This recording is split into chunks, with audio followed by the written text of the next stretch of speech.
गर्मी का season start होते ही आग लगने की घटनाएं लगातार सामने आ रही हैं। शाहजहांपुर के नारायण धर्मापुर गांव में सैकड़ों बीघा गेहूं की फसल जलकर राख हो गई, तो हापुड़ के कपूरपुर इलाके के सपनावत में हाईटेंशन लाइन से निकली चिंगारी के चलते कई बीघा फसल जलकर राख हो गई।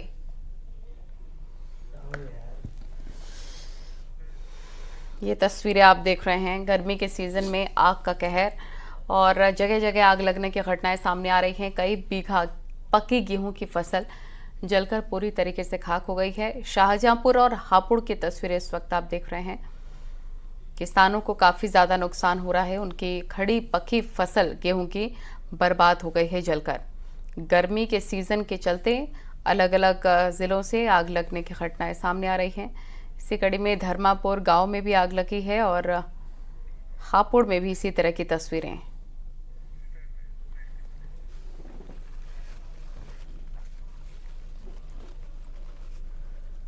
उधर जालौन और सीतापुर में भी आग के चलते सैकड़ों बीघा गेहूं की फसल जल गई, जिससे किसानों को लाखों का नुकसान हुआ है। जालौन के कुदरा करौदी गांव में आग की घटना सामने आई। सीतापुर के महोली में हरैया फतेहपुर में 100 बीघा फसल पूरी तरीके से जल गई। दो तस्वीरें हम आपको दिखा रहे हैं। एक तस्वीर जालौन से सामने आई है तो दूसरी तस्वीर सीतापुर से है। दोनों ही जगहों पर गेहूं की फसल में आग लगी और देखते ही देखते कई बीघा गेहूं की फसल आग की चपेट में आ गई। किसानों का लाखों का नुकसान हुआ है। मौके पर मौजूद ग्रामीणों ने दमकल विभाग को सूचना दी। संयुक्त अभियान के जरिए यहां आग पर काबू पाने की कोशिश की गई, लेकिन आग फैलती चली गई और नुकसान का दायरा भी बढ़ता गया।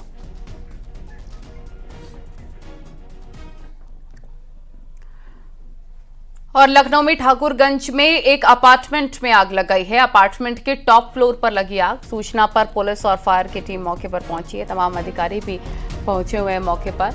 लोगों को निकालने में भी टीम जुटी हुई है। आग लगने की वजह अब तक स्पष्ट नहीं हो पाई है। ठाकुरगंज के सरफराजगंज की पूरी घटना है। श्रवणी त्रिपाठी हमारे सहयोगी फोन लाइन पर जुड़ गए हैं। ऋषभ, क्या अपडेट इस खबर को लेकर? देखिए, अभी वहां पर फायर ब्रिगेड की टीम पहुंच चुकी है, पुलिस टीम वहां पहुंच चुकी है और जो उनकी प्लेटफॉर्म होता है वो लगा दिया गया है। कुछ जो वहां पर फंसे हुए लोग बताए जा रहे हैं उनको निकाला जा रहा है। अभी जो जानकारी मिली है 4 लोग टॉप फ्लोर पर थे जिनको निकाला जा रहा है सीढ़ियां लगा करके। और आग की वजह से धुआं भर गया है वहां की सीढ़ियों में, जिसकी वजह से लोगों को सांस लेने में दिक्कत हो रही है और उससे बचाते हुए लोगों को निकाला जा रहा है। ये बताया जा रहा है कि आग की लपटें बहुत ज्यादा नहीं है, आग फैलाव नहीं है, लेकिन जो धुआं है उसकी वजह से लोगों को और फायर ब्रिगेड की टीम को काफी मशक्कत करनी पड़ रही है वहां फंसे हुए 4 लोगों को निकालने में। हालांकि जो वहां अफसर मौजूद है उनका कहना है कि कुछ ही देर में सबको सुरक्षित बाहर निकाल लिया जाएगा। ठीक है, बहुत शुक्रिया ऋषभ आपका हमारे साथ जुड़ने के लिए और जानकारी हम तक पहुंचाने के लिए।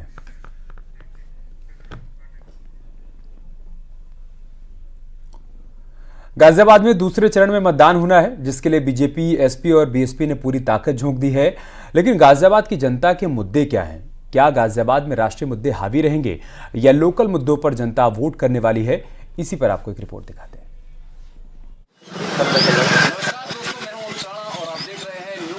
पसंदीदा प्रोग्राम चुनावी चौपाल। इस चौपाल में जहां अब तक आपने गाजियाबाद में तमाम जगह पे देखी कि हमारी चौपाल चली, चाहे वो अर्बन एरिया हो, चाहे वो मॉल्स हो, चाहे शॉपिंग मॉल्स हो, चाहे वो जगह जगह लगने वाली चौपाल हो। लेकिन आज जो चौपाल होगी वो बहुत ही महत्वपूर्ण है, क्योंकि आज चौपाल होने वाली है गाजियाबाद के ग्रामीण क्षेत्र में और हम हैं मुरादनगर के मथुरापुर गाँव में। क्या कहना है यहाँ के लोगों का और किस बात को लेकर इस बार लोकसभा के जो चुनाव है उनमें वोट डालने वाले हैं, जानते हैं तफ्तीश से।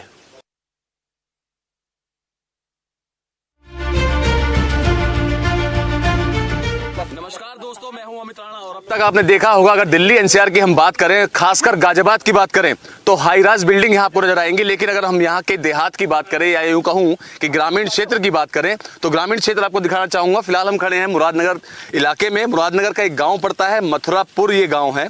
और इस गाँव के लोगों का क्या कहना है चुनाव को लेकर, क्या इनकी मांगे हैं, किन मुद्दों पर ये वोट करने वाले हैं। काश्तकार, जिसे किसान कहा जाता है, धरती पुत्र भी कहा जाता है, आखिरकार धरती पुत्र चाहता क्या है, इन्हीं लोगों से बात कर लेते हैं। हालांकि फसल का टाइम है, इनका टाइम ज्यादा जाया नहीं करूंगा। देख सकते हैं यहाँ गेहूं ये पक चुके हैं और लोग बाग भी यहाँ खड़े हुए हैं।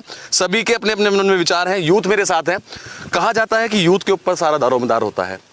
लोकसभा चुनाव 2024 आ रहा है, ऐसे में किन मुद्दों को लेकर वोट करेंगे? क्योंकि अगर बात की जाए गाजियाबाद की तो हाई राइज बिल्डिंगें यहाँ नजर आती हैं, लेकिन एक पहलू ये भी है कि किसान भी है, तो किसानों के बारे में आप क्या कहना चाहेंगे? इस बार जो चुनाव होगा हमारे क्षेत्र में वो विकास के मुद्दे पर होगा। जब से सोसाइटी में ज़्यादा वोटें हो गई हैं तो जो भी सरकार यहाँ पे आती है, यहाँ के सांसद हो, विधायक हो, वो गांव के क्षेत्र के जो गांव के जो किसान लोग हैं उन्हें भूल चुके हैं। वो एक बार आते हैं वोट मांगने के लिए और उसके बाद वो इन्हें भूल जाते हैं, कभी भी दिखाई नहीं देते। भाजपा को सोचना चाहिए इस ओर, कहती हैं किसानों के भी हम साथ हैं, लेकिन किसानों का कहना है कि शहरी क्षेत्र में काम हो रहा है, गाँव में नहीं हो रहा है। अभी मैं देख रहा था आप गेहूँ काट रहे थे, कितना काट लिया? काट लिया एक एक फेर काट लिया। और कितने बीघा है तुम्हारा? यूं हाँ, 2-1.5 बीघे। तो यहाँ से मिल जाएगा कुछ, ना मिलेगा खाने पीने को? और अच्छा अच्छा, मुझे ये बताओ, वोट करोगे ना? करेंगे वोट जब हर गांव में सहूलत होएगी तो। अच्छा, किसे करोगे? जिसको कहेगा उसे कर देंगे। ना काम जो काम करेगा उसे करोगे या ये कर दोगे? जो काम करेगा हमारे घर के आगे तो पूरे कबाड़ पड़े। भाजपा काम कर रही है ना कर रही? अब तो आ रहे और फिर कोई ना आवे। वोट करेंगे जिसको कहेगा, जो हमारी सुविधा करेगा उसको वोट करेंगे जी हम। अच्छा, अब तक जो सांसद रहा उसने कुछ काम करा आपके लिए, गांव के लिए कुछ काम किया? कुछ भी ना हो रहा जी, हमारा तो वो सड़क खोद के ऊँचे नीचे कर दी, वो टंकी लगवा के कहीं निकलने का रहा, न बढ़ने का रहा। अच्छा, तो अब के जो वोट करोगी जो कैंडिडेट होगा, मतलब जो उम्मीदवार होगा उसे देख के करोगी अम्मा, या फिर उसे जो पार्टी को देख के करोगी? जो हमें अच्छा लगेगा, जो हमारी सुविधा करेगा उसको देंगे वोट हम। ऐसा नहीं है, ग्रामीण क्षेत्रों में विकास है लेकिन बहुत कम है, नामात्र के नाम पे विकास है गाँव में।